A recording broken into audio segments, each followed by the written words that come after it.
दादी और पोते की कहानी बहुत ही भावनात्मक और स्नेह से भरी हुई होती है, जो दादी और पोते के बीच के गहरे रिश्ते और प्यार को दर्शाती है। इस कहानी में हम एक छोटे से गांव में रहने वाले दादी और उसके पोते की कहानी देखेंगे, जो एक दूसरे के प्रति अपने प्यार और देखभाल से सभी को प्रेरित करते हैं। गांव के एक छोटे से घर में एक बुजुर्ग दादी अपने पोते के साथ रहती थी। पोते का नाम रोहन था और वह बहुत ही शरारती और जिज्ञासु बच्चा था। उसकी माँ बाप शहर में काम की वजह से रहते थे, इसलिए रोहन अपनी दादी के साथ गांव में ही रह रहा था। दादी और रोहन के बीच बहुत प्यार था और वे दोनों एक दूसरे के बिना रह नहीं सकते थे।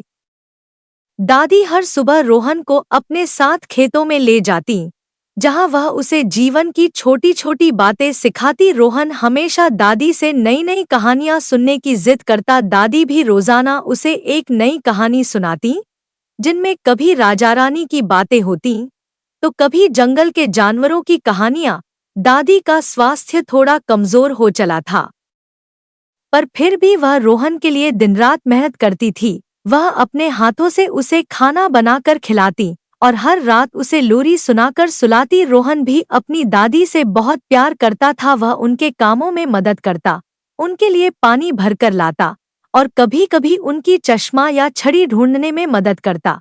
एक दिन दादी बीमार पड़ गई। वह कमजोर महसूस करने लगी और ज्यादा चल फिर नहीं पा रही थी। रोहन ने यह देखा और बहुत चिंतित हो गया। उसे समझ नहीं आ रहा था कि वह अपनी दादी की कैसे मदद कर सकता है। उसने सोचा कि अगर वह दादी को ठीक नहीं कर सकता तो कम से कम उनका काम संभाल सकता है। दादी के लिए पोते का प्यार।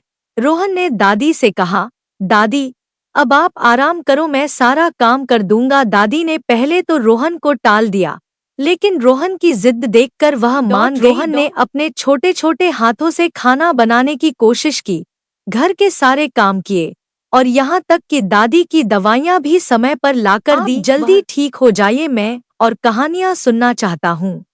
धीरे धीरे दादी की तबीयत सुधरने लगी। दादी और रोहन की यह विशेष बंधन और एक दूसरे के प्रति सच्चा प्यार और देखभाल दोनों की जिंदगी में खुशी और संतोष लेकर आया।